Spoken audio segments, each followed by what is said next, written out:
Hi mga kainday, magluto nga po pala ako ng pansit bihon.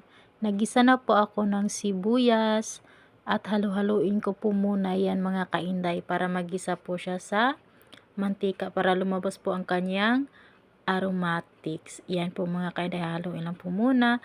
At pagkatapos po mga kainday, maglagay na din po ako ng bawang. Siyempre po mga kainday, marami pong bawang para po mga sarap po mga kainday. At pagkatapos niyan po mga kainday, inilagay ko na din po ang ating kunting pangsahog na manok.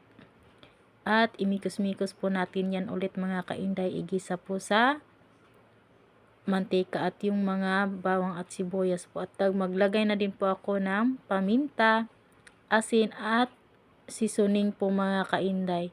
At pagkatapos niyan po mga kainday, maglagay na din po ako ng konting oyster sauce at saka toyo. At pagkatapos ko na din po yun mga kainday, maglagay ng ating mga ingredients, naglagay na din po ako ng tubig.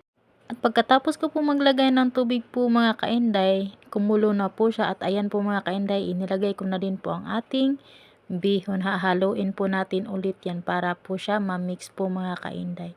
At naglagay na din po ako ng carrots. Hahaluin na din po natin yan ulit po mga kainday para po maluto po ang ating carrots at ang ating bihon. At ayan po mga kainday, naglagay na din po ako ng ating cabbage at hahaluin po natin yan din po ulit mga kainday para po siya ma-mix po ang lahat po mga kainday. At ayan po mga kainday, malapit na po maluto ang ating pansit bihon.